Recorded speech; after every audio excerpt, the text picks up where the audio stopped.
So hi everyone, my name is Caroline and I'm the Wellbeing Practitioner at Carers in Bedfordshire, and tonight we're going to look at understanding low mood and depression. So we're going to look at what low mood and depression is and the differences between the two of them. We're going to look at why do we experience low mood. We're going to look at the different types of depression. We're going to have an overview of the common symptoms, be that kind of physical, emotional or behavioural. We're going to look at a typical low mood cycle. And then we're going to look at how we can manage low mood and depression. So firstly, what is low mood? So it's really natural that everyone's mood changes. No one feels happy all the time, no matter if they kind of come across like they do on social media or in person. Everyone's mood fluctuates. It's completely natural. We're going to have highs and lows. So you might feel many emotions in a day, or sometimes all at once, which can be quite overwhelming, or when things get too much, we might even feel numb, or we might not be able to even place our finger on how we feel about certain things. But again, that's completely natural. There's no kind of bad feelings. All feelings are completely valid. We all feel angry, anxious, low, sad, upset, hurt, guilty. All those sorts of things are completely natural feelings. Like I said, we all experience low mood when we are sad, unhappy, fed up, feel down, or have the blues. So low mood is something that we all experience. And usually when we feel low, our mood then changes after maybe sometimes it's a couple of minutes, a couple of hours, a couple of days, kind of depending on person to person, it can change and then we feel a bit better. Whereas depression is when our low mood continues or becomes more severe. So it's not just kind of feeling a bit down in the dumps or feeling a bit blue or feeling a bit sad or upset. It becomes more severe, and you know yourself best. You're the expert on yourself, so you'll kind of know how that feels for yourself. And when our low mood continues or becomes more severe, we call this depression, or it can become depression. So depression may happen just once in your lifetime. It may return again and again, or sometimes it might be kind of a constant state throughout our lifetime. Every person is different. So we're going to watch this video together that you might have come across before. It's called I Had a Black Dog, His Name Was Depression. And I really like this video. I think it's a really good tool to kind of help him to personify depression and kind of separate it from the person that is experiencing it. I had a black dog. His name was Depression. Whenever the black dog made an appearance, I felt empty and life just seemed to slow down. He could surprise me with a visit for no reason or occasion. The black dog made me look and feel older than my years. When the rest of the world seemed to be enjoying life, I could only see it through the black dog. Activities that usually brought me pleasure suddenly ceased to. He liked to ruin my appetite. He chewed up my memory and my ability to concentrate. Doing anything or going anywhere with the black dog required superhuman strength. At social occasions, he'd sniff out what confidence I had and chase it away. My biggest fear was being found out. I worried that people would judge me because of the shame and stigma of the black.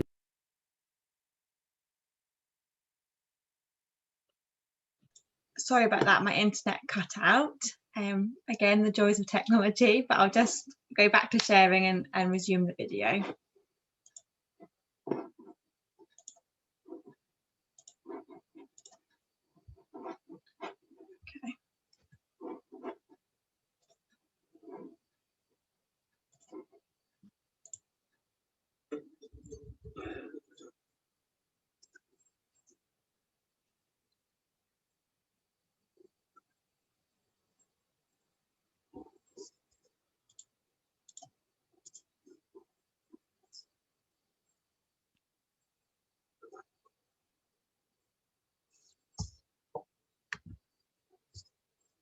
Oh, there's no sound. Not having a good day for this today. Sorry about that.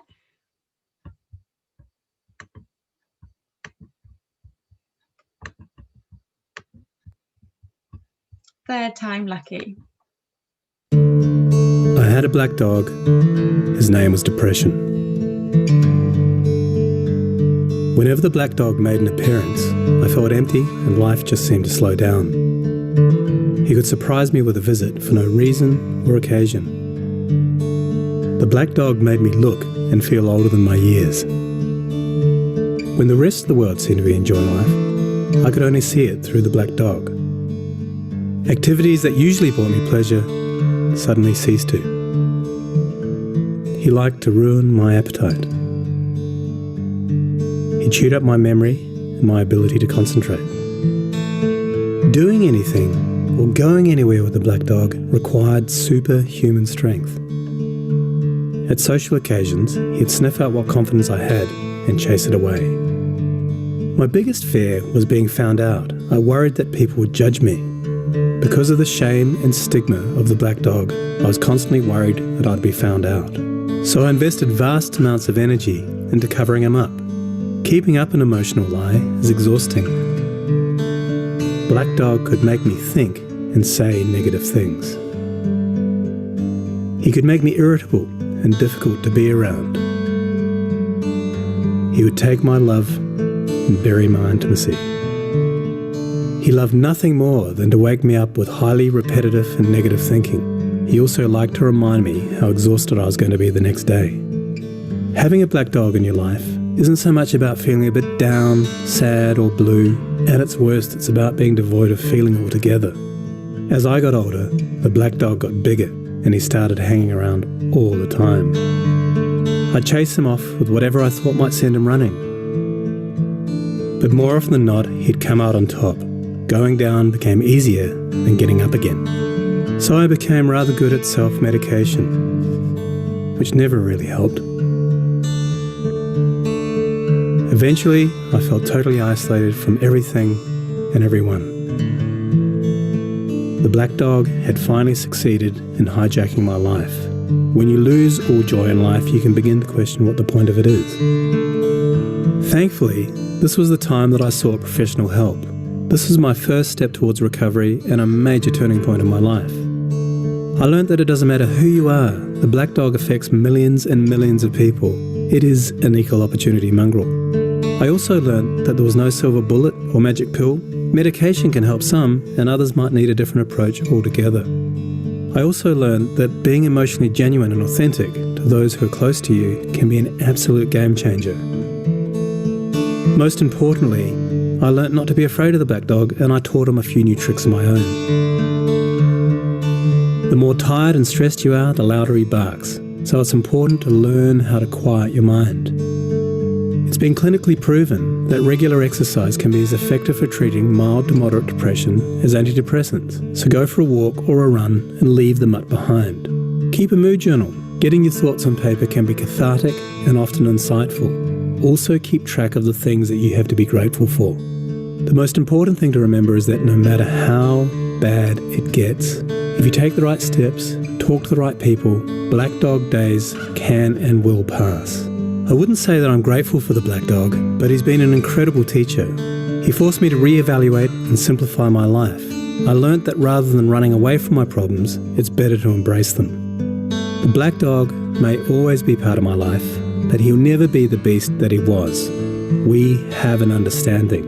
I've learned through knowledge, patience, discipline and humour, the worst black dog can be made to heal. If you're in difficulty, never be afraid to ask for help. There is absolutely no shame in doing so. The only shame is missing out on life.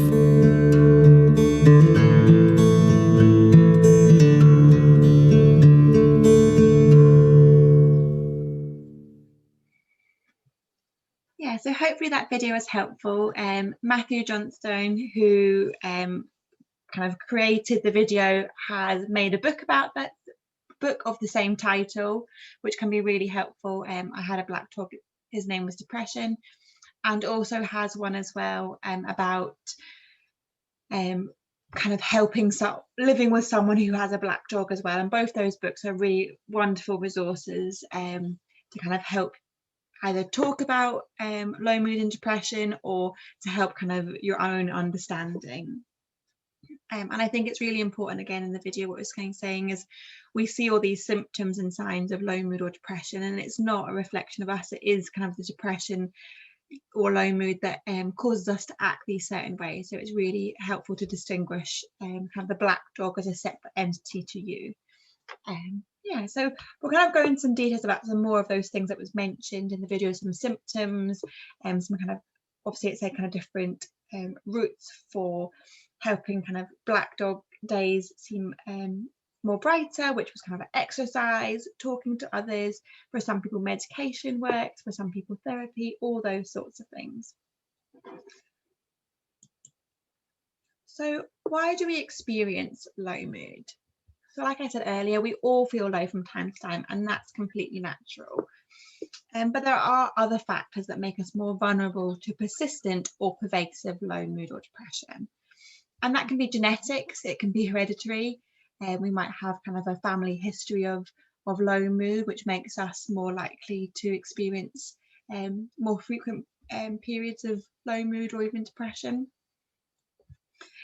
Depression is also linked to a chemical imbalance in the brain. With research, they're not quite sure whether it's the chemical imbalance that can then causes depression or whether depression causes the chemical imbalance. But that's what medication can help try and put back into a typical balance.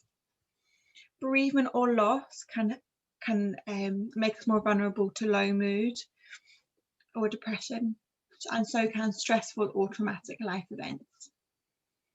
Also, if we feel a lack of social support, feel like we don't have people that we can trust or feel comfortable talking to around us, that can make us feel a bit more low.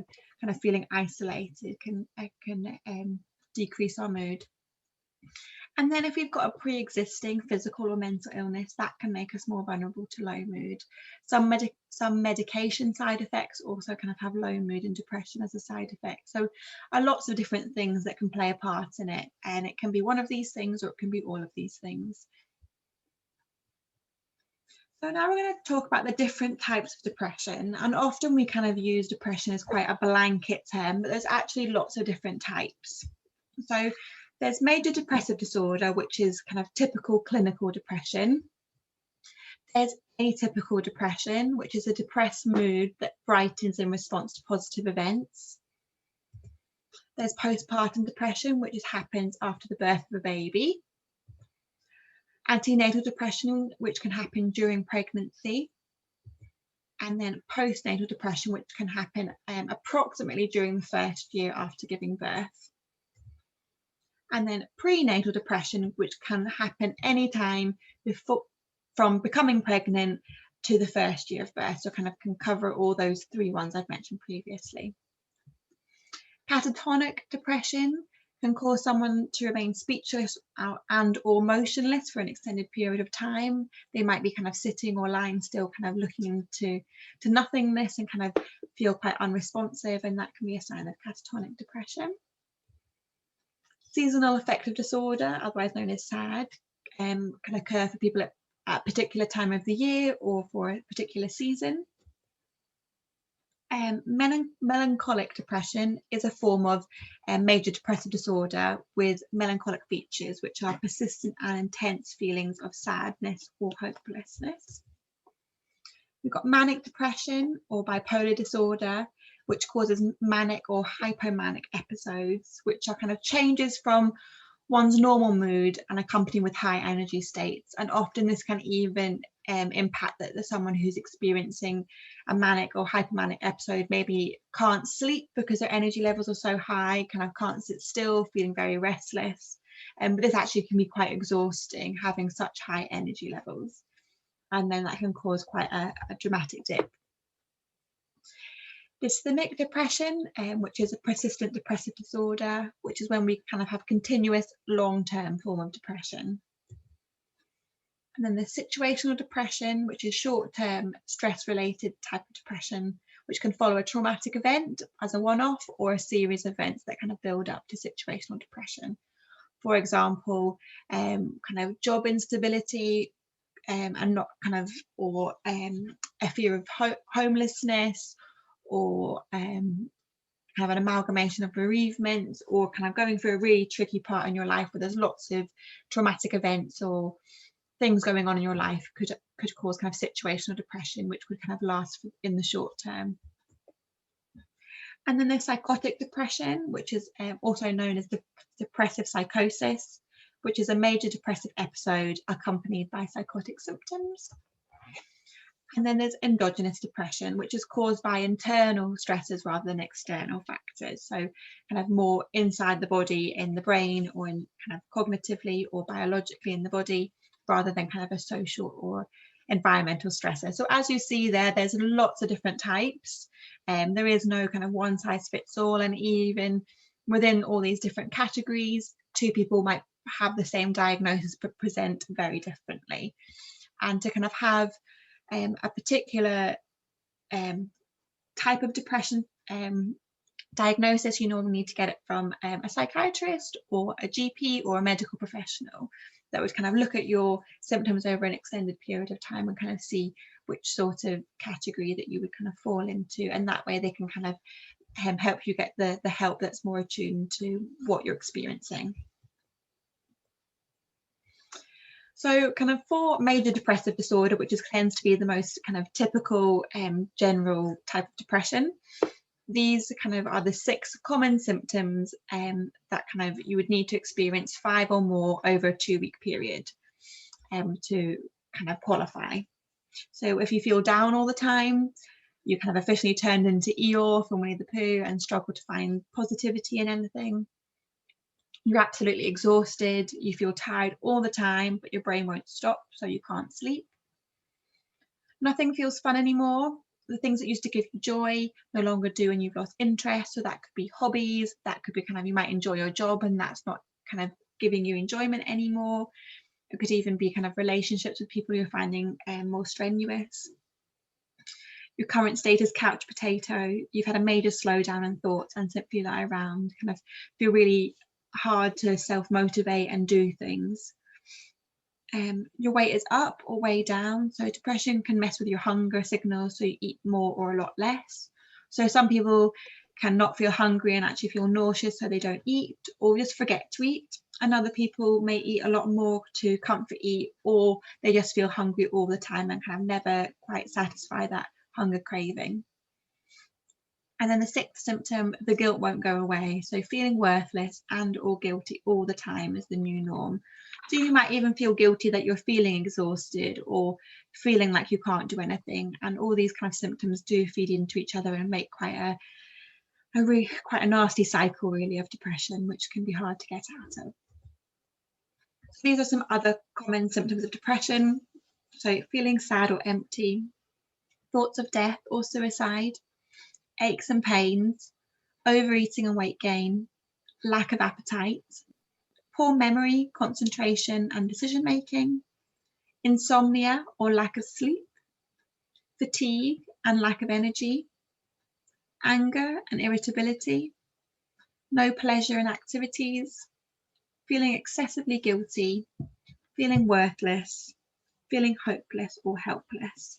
So you may kind of experience all of these symptoms. You might experience kind of a couple or just kind of 1 or 2, but these are kind of the common symptoms across kind of all the different types of depression.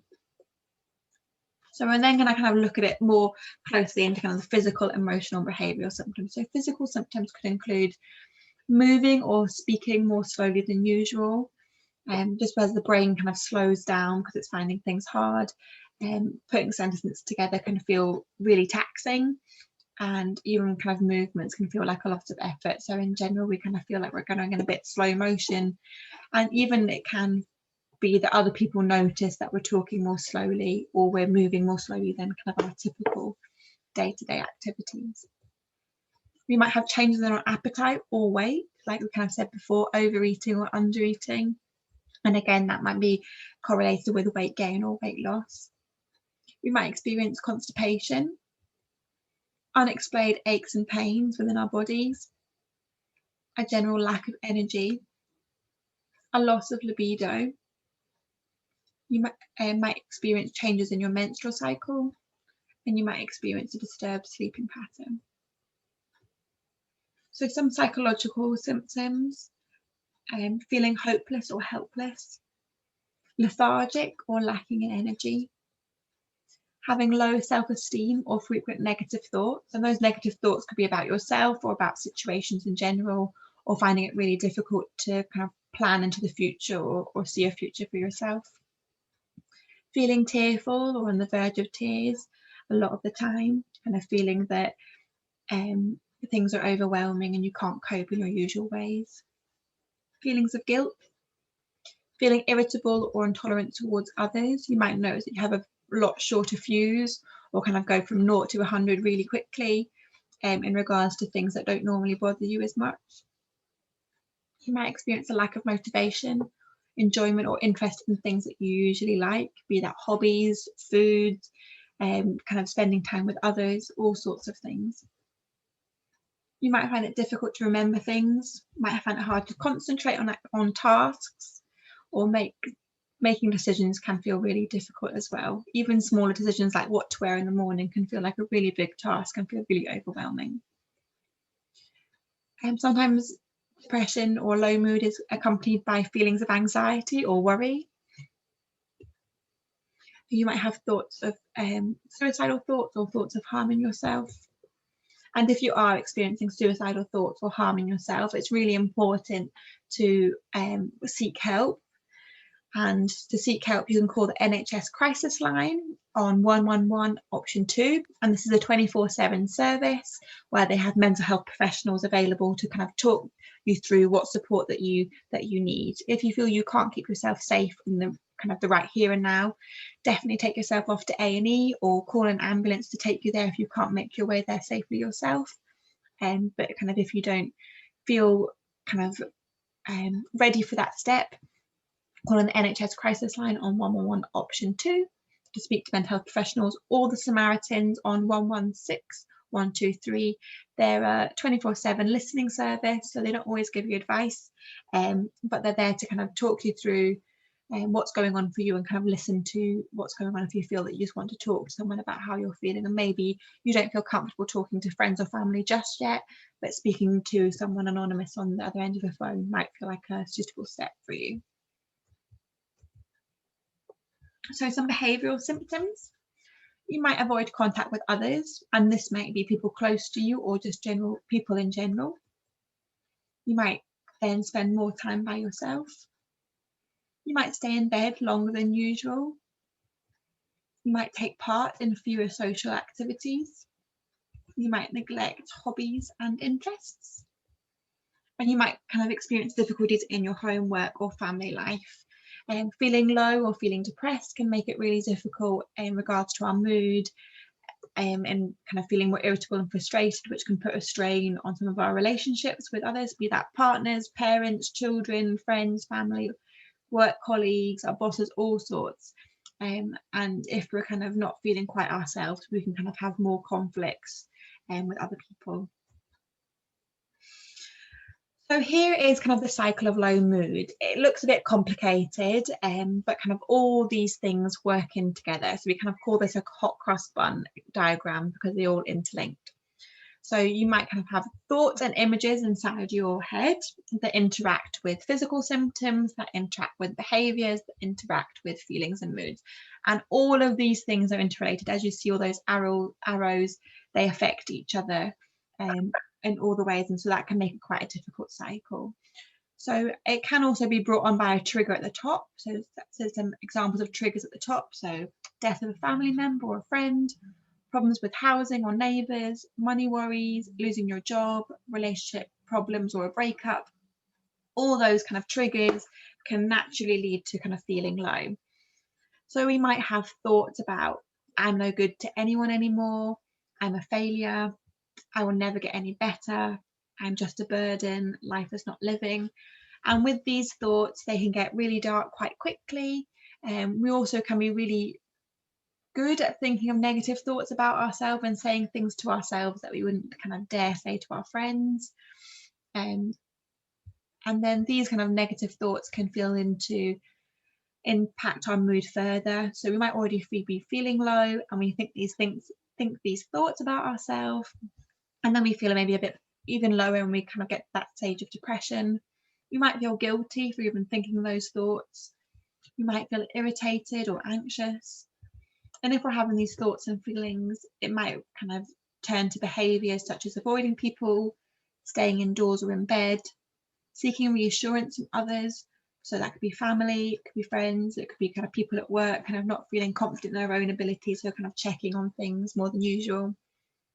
We might avoid physical exercise because we don't have the energy. And then we may use drugs or alcohol as a way of coping in the short term. And then again, all these things can feed to physical symptoms. So having no energy, feeling tired all the time, having no appetite or eating too much, having no interest in sex, poor sleep, poor memory and concentration. And kind of, we can start anywhere in this kind of cycle, and they all feed into each other. So you can see it can be quite a difficult cycle to get out of.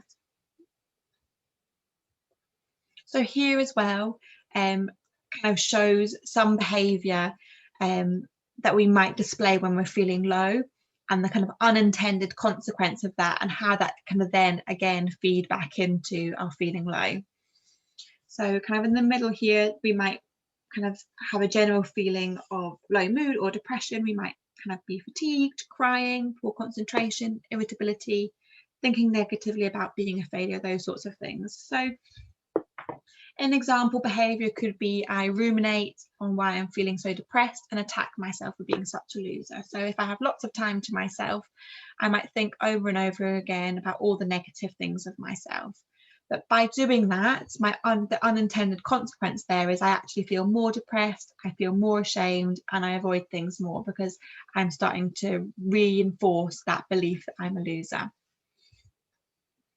Another behaviour here, comfort eating with lots of crisps and sweets, and those sorts of foods that we eat kind of then have the unintended consequence. They might feel really tasty in the short term, but in the long term, those sorts of foods make us feel lethargic. They might make us put on weight, and then if we put on weight, we might kind of not feel very happy with ourselves, feel a bit groggy, and then we get more withdrawn. So again, because we feel low, we then start to comfort eat, and the cycle continues. And the same with the one at the very top. So we might sleep more during the day or watch TV. And the unintended consequence of that is we feel more tired because we're not keeping active, we're not doing anything to keep our mind stimulated or doing anything to kind of bring us joy.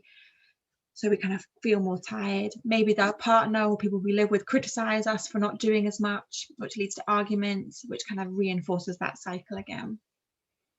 This cycle over here, a behaviour avoiding friends when they call us, don't answer the phone, or open our post, or respond to text messages. And when we do that, in the short term, we're kind of avoiding having to respond. But the longer we leave responding to others, we might feel more isolated. Our friends might get annoyed or frustrated at us, and then feel like they don't want to bother getting in touch with us anymore. And then we kind of then experience more worry that these friends that used to text us or message us aren't doing that anymore, and kind of we feel that we're going to be alone for an extended period of time. And then this final cycle here is another behaviour, kind of maybe we've lost our job and we're kind of procrastinating about getting another one. So we avoid getting another one because we don't want that strain on us anymore. So we watch TV or we kind of play on the internet. And the unintended consequence from there, if we're not actively looking to make any changes, nothing's going to change. We're still going to be in that kind of state. We might get annoyed with ourselves. Our home might be a bit messy because we're not taking care of ourselves or where we live, and we might have more arguments. So as you can see there, kind of these behaviours that we fall into naturally can unfortunately have a kind of an unintended consequence that can make the cycle of depression and low mood even more intense. But you can kind of see here that actually knowing that these behaviours lead to unintended consequences helps you to kind of flag these up, maybe that you do any of these things in your own time, that you can see the cycle and then you can start to make changes.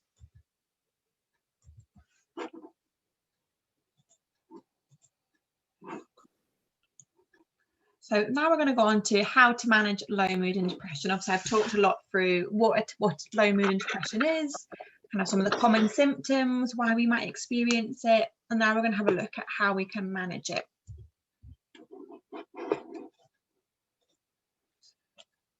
So depression can benefit from both medication and non-medicated approaches. Like I said earlier, there is no one size fits all. There's lots of different types of medication out there, and of course kind of talking to a GP, a psychiatrist, a pharmacist about kind of what medication options are out there for you is the best kind of way to explore that medication route. But there are also non-medicated approaches such as things that you can do yourself. There is therapy, all sorts of things. So in regards to medication, antidepressants in general take 2 to 3 weeks to begin to work, and then they need to be taken for 4 to 6 months after the full benefit is attained to prevent relapse. So often antidepressants can be quite difficult to start with as things kind of feel worse before they get better, but it's recommended that you kind of stick at it for 2 to 3 weeks, and then once you're kind of feeling the full benefit of them, taking them for a further 4 to 6 months to kind of prevent any relapse. So they kind of, antidepressants tend to be a fairly substantial kind of medium term kind of coping strategy for depression. So talking therapies such as kind of things like the Bedfordshire Wellbeing Service, we have wellbeing sessions within Carers in Bedfordshire, counselling, private counselling therapies, CBT, cognitive behavioural therapy, couples counselling, all those kind of sorts of therapies where you talk things through can help you to solve problems or cope with the difficulties that are maybe outside of your control. And then there's also self-help techniques that you can kind of manage on your own time, so such as meditation, breathing exercises, and learning ways to think about problems differently can help. So we're going to go through a couple of these together today. So kind of here again is some common depression treatments. So psychotherapy, so is a psychiatrist, psychologist, therapist, or licensed clinical social worker who uses a variety of techniques to help shift your negative thinking. There's medication, so severe depression might call for something stronger than a chat, so doctors might prescribe antidepressants, mood stabilizers, or antipsychotic pills, or completely different medication depending on the symptoms and your own medical history. There's brain stimulation, where some patients with treatment-resistant depression, so where medication and therapy that they've tried and they've not worked, they might want to try elective convulsive therapy or ECT, where the brain is stimulated, that can sometimes help with some people's more resistant depression. And there's also a lot of mind-body medicine, so it's not a bunch of hoopla. Research shows that lifestyle changes like exercise and meditation can boost the effects of therapy or medication. So actually using a lot of these techniques at once can be really helpful and can really help to alleviate depressive symptoms. So different ways that you can cope. So you can develop a strong support network of friends, families, and other professionals in your life that you feel able to talk to. You can improve your sleep. Sleep is so important for helping your brain and body repair, to reduce stress, to reduce anxiety, to help your brain kind of concentrate more, create really strong pathways so you can store memories really well. And often sleep is one of the first things to go when we're anxious, stressed, or feeling low. So that's really important to work on our sleep. We can develop a good nutrition if we're drinking lots of water, if we're getting lots of vitamins in our diet, if we're having lots of antioxidants, all those sorts of fruit and veg and all that goodness, a vast range of things, and a balanced diet can help lift our mood. You can also create a wellness toolbox, so creating a box, maybe a shoebox, filling it with things that bring you joy. So that could be photos, it could be your favourite chocolate bar, it could be kind of a stress ball, a colouring book, your favourite movie, kind of a letter to yourself, a letter from a friend, anything like that, things that you can look at and actually lift your mood. You can reduce your stress levels by doing different things. Avoiding procrastination. We're often really good at thinking of lots of excuses why we shouldn't do things or why we can't be more active. So maybe writing a to-do list of just a couple of tasks, nothing overwhelming, or breaking down bigger tasks into smaller chunks can make it a bit easier for us. We can learn to curb our negative thinking by acknowledging when we're having negative thoughts, interrupting those negative thoughts and challenging them. And keeping up with our household chores can be helpful. So not kind of necessarily our house doesn't have to be pristine, but kind of keeping the area around us kind of pleasant and we feel in a safe, comfortable space. And that can be doing things like just making your bed in the morning, tidying away a few things here and there where you can, and putting clothes in the dirty clothes basket rather than on the floor. All those little things can help make your environment look and feel nicer. So one technique is behaviour activation, and this is when we do an action before motivation. So we do something that we enjoy before we feel like doing it. So thinking about things that you like doing. So we like different things, and people like different things for a variety of reasons. So you might like doing something because it gives you a sense of achievement, because it makes you feel close to other people, or you like it purely for enjoyment. So for example, some people might enjoy cleaning their kitchen because when they have a really clean kitchen, it gives them a sense of achievement. When they look on and they look at their kitchen, they see a really sparkling side. For other people, it's not something that they enjoy. For some people, they might like to watch a film with family or friends, or go on a walk, or spend time texting other people because it helps them to feel close and connected to others. And then there's some things that we do purely for enjoyment. So what we want to do for behaviour activation is plan into our day things that we like doing for any of these reasons. So what could you do that brings you a sense of achievement or a sense of closeness to others, or something for enjoyment that you can plan into your day that you know will boost your mood? And if you're unsure where to start, try an activity journal. So writing down the things that you do in the day and writing your mood before and after you've done that activity. For example, I might go and take my dog out for a walk and it's pouring down with rain like it has been today, and I feel really low and it's raining outside and I really don't want to go. So my mood before I go is about a 2. So I take the dog out for a walk, and as I'm walking, I'm actually listening to my favourite music and it starts to clear up, and then I end up feeling a bit brighter. So when I get home, I look at my activity diary and actually think, okay, well, my mood was a 2 before I left, but now I think it's about a 6. And then you kind of maybe have another activity that you've got to call a family friend. So you're kind of feeling okay about it, maybe a 5 out of 10, and then afterwards they've actually told you some upsetting news and or you have an argument and maybe you feel a 3 afterwards. Anything like that, but kind of keeping the activity diary can help see what sort of activities affect your mood in what ways. And you can also rate activities on the achievement, closeness to others, and enjoyment. So for example, for me, taking my dog out, my achievement, I actually might feel, yep, that's an achievement because I got my steps in. Closeness to others, I might not feel very close to anyone else because I'm by myself just walking my dog, or I might run into a neighbour and have a nice chat with them, and that makes me feel a bit more closer. And then enjoyment, I might really enjoy walking my dog, or I might actually begrudge the task. Kind of thinking for you is going to be different for each person, kind of what area that ticks off. So the aim that we're doing this is we're kind of starting a new cycle because we're increasing the activity, which helps us to feel more hopeful, which our low mood improves, and then we have greater energy and more motivation to do more activity. So this cycle keeps going and going and going. So that's why we want to try and do the action before we're even motivated to do it.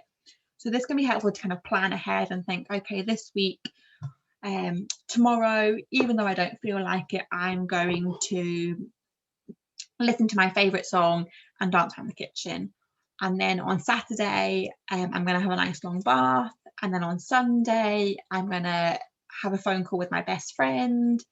And then on Monday, I'm going to do some hula hooping in the garden, absolutely anything that you can plan. And then when you see that on your to-do list for the day, you do it even though you maybe don't feel like it, because you know it's going to start this cycle off and you're going to feel better after you do it. So one kind of good way to motivate ourselves, instead of being like, oh, I'm going to do it later, I'll do it later, because we can be really good at thinking of excuses, is just to count down. So, okay, I'm going to go, kind of even getting out of bed, I'm going to get out of bed in 5, 4, 3, 2, 1, and then when we get to that 1, we just kind of get up and do it.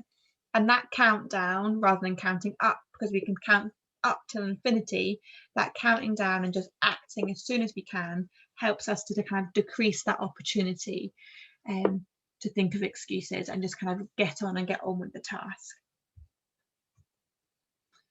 So we're now going to watch this quick video on how to defeat negative thinking.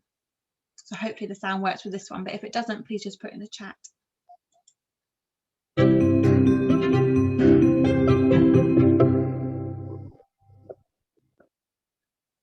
Negative thinking is one of the biggest obstacles we face in experiencing more happiness. But there's hope. Here are 2 strategies based on cognitive behavioral therapy to defeat your negative thinking. The first is to distract. When you're heading into a social gathering and you begin to wonder, what if I don't connect with anyone? Am I even likable? Do something that lifts your mood. Generating a positive emotion will counteract the anxiety you feel. Listen to a song that makes you smile, or take a moment to appreciate people in your life who love you. Positive emotions literally undo the effects of anxiety by lowering our heart rate and muscle tension. We often believe that our negative thinking is true, but in reality, our minds feed us messages that range from mild embellishments to outright lies. Here, we might prefer to combat. Imagine yourself in court. You are the prosecutor, and your negative thought is the defendant. He's guilty, and you know it, but he's pleading not guilty and sticking to his story. Your task is to get the judge to hear your side. So when the negative thought shouts out, "You're not good enough at your job," you need to consult the evidence you have at your disposal to prove it wrong. Argue back with the strongest piece of evidence you can find. For example, "I am good enough because every performance review I've had has been positive. I'm currently being considered for that promotion, and my boss told me last week how much she enjoys working with me." Bring your best version of a tough lawyer to that courtroom and convince the judge that the negative thought doesn't deserve his or her attention. After all, the judge is you. Both of these strategies, distract and combat, are skills anyone can learn and get better at with practice. Remember, with each negative thought you defeat, you've successfully earned your own happiness.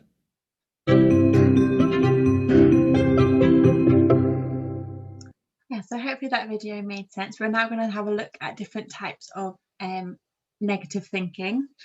So our brain could be really good at negative thinking, and we can automatically go into kind of some unhelpful thinking styles. So I'm going to take us through to kind of 10 common unhelpful thinking styles. So as I go through these, you might realize these are things that you do quite often, or maybe some of them that you haven't done before. You might kind of do all of them, some of them, none of them, but it can just be really helpful to be able to acknowledge what sort of thinking style that you're falling into, because once we are aware of that thinking style, we can kind of label those thoughts, and that helps us to let them go. So the first one here is all or nothing thinking, which is sometimes called black and white thinking. So we might think, if I'm not perfect, I have failed. Either I do it right or not at all. So this is a lot like perfectionism. We have a test, maybe get 9 out of 10, and we feel like we failed because we haven't got that one thing, even though we've got all those other 9 right. And that kind of leads us on to mental filter. So we only pay attention to certain types of evidence. So we might notice our failures, but not seeing our successes. So for example, in that kind of test example, we just kind of completely avoid seeing those other 9. We just see that one question as a big failure.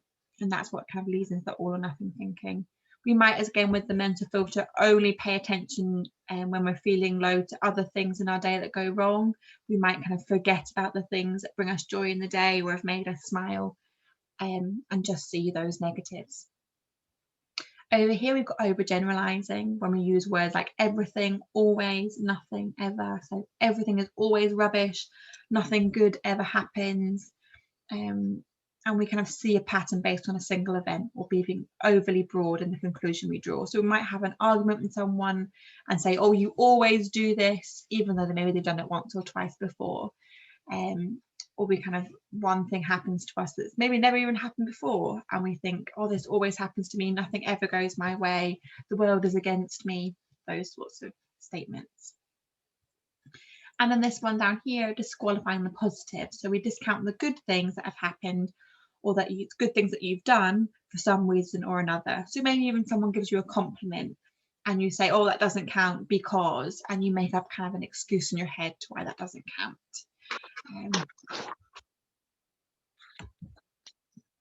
And then these are some other different types of unhelpful thinking styles. So we've got this one here, jumping to conclusions. So there's two different types of jumping to conclusions.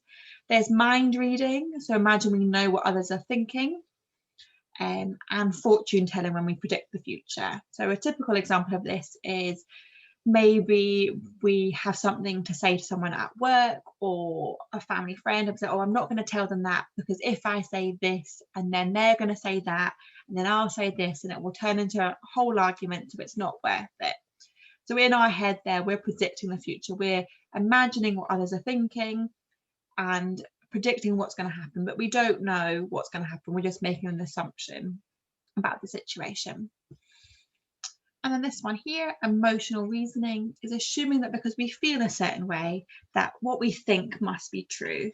Our thoughts can be highly emotional, but not all of our thoughts are facts. And that's really important to know. Even if we think, I feel embarrassed, so I must be an idiot, that doesn't necessarily mean it's true, even if it's just a thought that's popped in our head. Thoughts aren't facts, they can just be based on our emotions or how we're feeling. And again, there's labeling. So we might assign ourselves a label, or even label other people. So we might say, I'm a loser, I'm completely useless, or they're such an idiot. And we kind of give people these labels, or give ourselves these labels, and kind of just attract a bit like mental filter. We maybe take on all those things that reinforce the label that we've given ourselves, even if it's not completely true. And then over here we have magnification, otherwise known as catastrophizing or minimization. So we might blow things out of proportion and catastrophize, or we might inappropriately shrink something to make it seem less important. So for catastrophizing, you might kind of slip up on your way out the front door, and you think, oh, that's so embarrassing, everyone saw me, or everyone's going to laugh at me, I can never go outside ever again, I'm just going to have to stay in my house, can never leave, this is my life now. And that's a kind of a big catastrophizing. And on the other side, a minimization, we might have a big life event that happens to us, but we kind of brush off, and we kind of pretend it isn't important. So for example, it can even be a loss or bereavement at the moment, in the present moment when it happens, we kind of brush it off and be like, oh, it's not affecting me, but it can come up kind of later in life, maybe triggered by another further bereavement or some other news that kind of triggers a memory. But in the moment we kind of push it to one side and say it's not affecting us, or it's not as important as maybe it really is. And then here we might use critical words like we should, must, or ought. And this can make us feel guilty, or like we've already failed. So we maybe have had an argument or a discussion with someone, and we say, oh, I should have said that, or I must do that tomorrow, or I really ought to have done more today. And by saying those words, we kind of make ourselves feel guilty. We kind of don't live up to that expectation that we're giving ourselves. So instead of applying shoulds, we can apply coulds instead. So I could have said that, but I chose not to. So it kind of gives more of a choice rather than a kind of a definitive should or must. And if we apply should to other people, the result is often frustration. So if we think people should behave in a certain way and they don't, we often can feel frustrated or disappointed, but we have no control of how other people act. We only have control of our own actions and emotions. And then the last kind of example of an unhelpful thinking style is personalization. So this is when we blame ourselves or take responsibility for something that wasn't completely our fault, or we blame someone for something that was our fault. And yeah, so those are all kind of different types of unhelpful thinking styles. You might be able to kind of recognize some in yourself, or kind of one of them, two of them, or even all of them. They're all very common, and I think I know I do some of these myself. So kind of what do we do with that information now we have our unhelpful thinking styles? Well, what we want to do next, like the video was showing us, we want to challenge those negative automatic thoughts. So in the video, it kind of used a judge technique where we provided ourselves with information that challenges that negative thought. So I'm no good at my job. The evidence we thought about was actually my boss has given me a really important project because they trust me, or my colleagues have said they're really impressed with my work. So an example of a negative thought around kind of today's presentation could be, these ideas will never work, there's no point trying them. And then we think about, okay, so what unhelpful thinking style is that falling into? And that's falling into fortune telling. We're predicting the future, that the ideas within this presentation aren't going to work, so therefore there's no point trying them. And if we feel this way, we're likely to feel down, hopeless, or even demoralised that there's actually no point and nothing's going to work. So then we can think here of an alternative thought. And this can be quite hard at first to think of an alternative thought. So it might be kind of thinking of, oh, well, what maybe would my friends say, or what would advice I give to my friend, or what would I like to think instead? And for example, that could be, well, I've got nothing to lose trying, and it might even distract me even for a little bit. So it might be worth kind of giving the ideas just for a go, seeing if they help. And the new feeling, instead of feeling down, hopeless and demoralised, we might feel a bit more hopeful or even curious to see if these things work. So we can kind of go through this table with kind of any of the negative thoughts that we're having and see if we can acknowledge and label the unhelpful thinking style and see if we can turn it into a new thought that kind of conjure up a new feeling. Yeah. So kind of building on from, obviously we've covered quite an extensive topic on low mood and depression, but thinking about kind of you personally, if you've noticed that you've experienced a lot of these symptoms and you think that you may need further support, kind of the first, determine how much your symptoms intervene with your daily life. So do I have mild symptoms that have lasted for less than 2 weeks? So you might feel a little down, but you might still feel able to do your job, your schoolwork, your housework, the day-to-day activities. You might have some trouble sleeping, so sleeping too much, not sleeping enough, finding it hard to get to sleep, kind of waking up during the night. And you might feel down, but you're still able to take care of yourself and take care of others in your caring role. So if you're kind of experiencing those sorts of things, try some self-care activities that can help. So exercising in kind of any capacity, so aerobics, yoga, going for a walk, hula hooping, skipping, going up and down stairs, going to the gym, kind of swimming, whatever sort of fitness that you enjoy. Engaging social contact, be that virtual via Zooms, FaceTimes, texts, or in person, walks with friends. I know as things open up with the restrictions, there's a lot more people can do, but you might not feel comfortable doing that just yet, and that's also okay. Getting adequate sleep and on a regular schedule, so kind of trying to go to bed at the same time, or kind of implementing some sort of nighttime routine can help. Eating healthily, kind of eating a varied diet, eating lots of kind of fruits and veg, foods that make you feel good. Talking to a trusted family member or a friend about how you're feeling. It's kind of mental health awareness week this week, which is really important to encourage conversations, talking to others about how you're feeling. But kind of it's important all throughout the year, not just kind of 1 week of the year. Practicing meditation, relaxation and mindfulness can really help.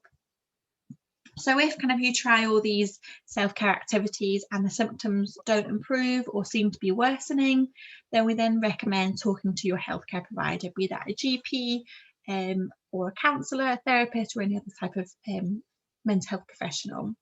Like I said, you can always call NHS 111 on option 2 and speak to a mental health professional there.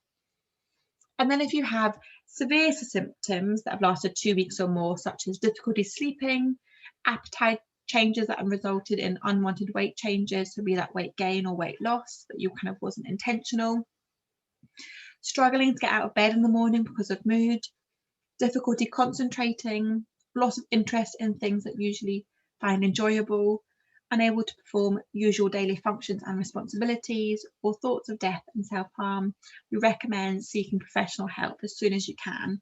So that can be psychotherapy, or virtually or in person. There's individual ones, group, family, medications, or brain stimulation therapy.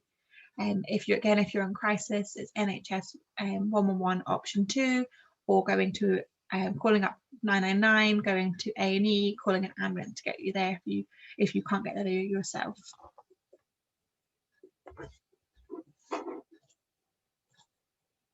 Yeah, so thank you for listening. I'm going to pause the recording in a second and take any kind of questions for those of us who are joining in person.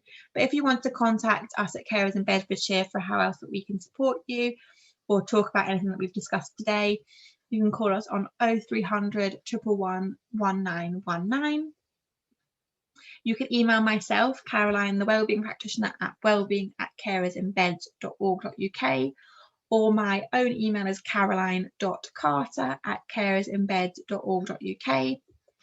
And then if you want to find out more about what's on at Carers in Bedfordshire, the support we offer, any events or groups that we have, and register for those, you can visit our website, www.caresinbeds.org.uk. But thank you for watching. I'm going to stop the recording now.